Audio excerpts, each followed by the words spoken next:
27 नवंबर यानी कार्तिक पूर्णिमा के दिन मैं और मेरी मम्मी अयोध्या गए कार्तिक स्नान के लिए। वहाँ पर हम लोग स्नान करने के बाद जब अयोध्या दर्शन के लिए निकले तो हम लोग हनुमानगढ़ी गए, दशरथ महल देखा, राम मंदिर के दर्शन किए और भी बहुत सारी जगह गए। लेकिन इन सारी चीजों के बीच में एक चीज बिल्कुल कॉमन था, हर एक मंदिर के चारों तरफ लगने वाली ढेर सारी दुकानें। और इन दुकानों को देखने के बाद मुझे कुछ याद आया। मंदिर रोजगार थोड़े दे देगा। मतलब मंदिर आस्था तो मन में होती है ना, उसमें करोड़ों खर्च। वहाँ से वापस घर आने के बाद मैंने एक गूगल सर्च किया, टेम्पल इकोनॉमी, एंड जो कुछ मुझे जानने को मिला उसने मुझे बिल्कुल हैरान करके रख दिया। और मैं दावे के साथ कह सकता हूँ कि अगर आप इस वीडियो को लास्ट तक देखते हो तो आपको कुछ ऐसी चीजें जानने को मिलेंगी जो आपने आज तक नहीं सुनी, जिनको जानकर आप बिल्कुल मेरी तरह ही हैरान हो जाओगे।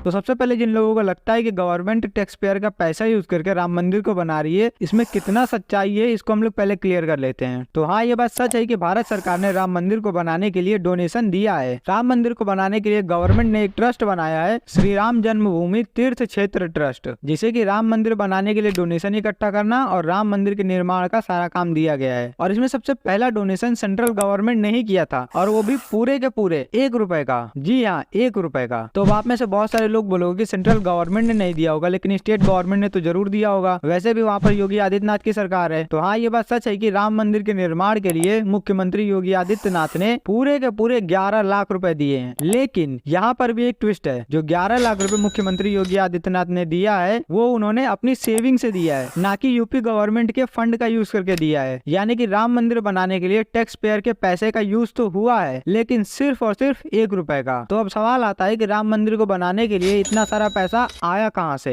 तो सबसे पहले एस्टिमेट लगाया गया है कि राम मंदिर को बनाने की कुल लागत लगभग 1800 करोड़ रुपए है। लेकिन आपको जानकर हैरानी होगा कि राम मंदिर को बनाने के लिए राम भक्तों ने अभी तक टोटल 3200 करोड़ रुपए का डोनेशन दिया है। लेकिन हाँ, यहाँ पर यूपी गवर्नमेंट ने राम मंदिर को जोड़ने वाली सड़कों के रेनोवेशन और उनको और ज्यादा चौड़ा करने के लिए एक 797 करोड़ का बजट पास किया है, जिसमें राम मंदिर को कनेक्ट करने वाले सारे रोड्स को रेनोवेट किया जाएगा। इसके बाद लोगों का आर्ग्यूमेंट होता है कि मंदिर आपको खाने के लिए नहीं देगा, आपको रोजगार नहीं देगा। तो चलिए इस चीज को भी हम लोग क्लियर करते हैं, और इसके साथ ही साथ टेम्पल इकोनॉमी क्या है, ये किस तरीके से काम करता है, इससे हमारी इकोनॉमी को क्या बेनिफिट है, ये सारी चीजें हम लोग समझते हैं। इन सारी चीजों को समझने के लिए हम यहाँ पर नेशनल सैंपल सर्वे ऑफिस यानी NSSO की रिपोर्ट और उसके अलावा ढेरों सारे न्यूज आर्टिकल्स को हम यहाँ पर देखेंगे। 2022 के NSSO के सर्वे में एस्टिमेट लगाया गया है कि भारत में टेम्पल इकोनॉमी $40 बिलियन यानी कि लगभग 3 लाख करोड़ से भी ज्यादा का है। ये नंबर कितना बड़ा है इसका अंदाजे के लिए मैं आपको बता देता हूँ कि जो हमारा डिफेंस बजट है उसके आधे से भी ज्यादा है ये नंबर। और ऐसा नहीं है कि जो टेम्पल इकोनॉमी है वो आज एक नया इकोनॉमिक हब बन रहा है। भारत के इतिहास में भी टेम्पल इकोनॉमी एक बहुत बड़ी इकोनॉमी रही है। साल 1960 में मिनेसोटा यूनिवर्सिटी के बर्टन स्टीन ने एक सेमिनल पेपर पब्लिश किया था, the journal of Asian studies में, the economic function of medieval south Indian temple, जिसमें बताया था कि इंडियन हिस्ट्री में तीर्थ स्थल एक इम्पोर्टेंट इकोनॉमिक हब रहे हैं। यानी कि टेम्पल इकोनॉमी कोई नई इकोनॉमी नहीं है, ये हमारे यहाँ सालों से चला आ रहा है। भारत में हिंदू मंदिरों से कितना ज्यादा रेवेन्यू आता है इसको हम लोग थोड़ा और ज्यादा ब्रेक डाउन करते हैं। साल 2022-23 में सेंट्रल गवर्नमेंट का नेट रेवेन्यू 19,34,000 करोड़ था, लेकिन भारत के सिर्फ 6 मंदिरों ने मिलकर 24,000 करोड़ का कलेक्शन किया था, और वो भी सिर्फ कैश में, यानी सोने चांदी और बहुत सारी कीमती चीजों को छोड़कर सिर्फ और सिर्फ कैश में 24,000 करोड़ का कलेक्शन किया था। और मैं आपको याद दिला दूं कि भारत में 20 लाख से भी ज्यादा मंदिर है, तो आप अंदाजा खुद ही लगा लो कि वहाँ पर कितना ज्यादा पैसा होगा। इसके अलावा अगर हम ट्रैवल एंड टूरिज्म की बात करें तो एक एस्टिमेट है कि भारत में ट्रैवल एंड टूरिज्म इंडस्ट्री इतना ज्यादा बड़ी है कि सिर्फ इस एक इंडस्ट्री ने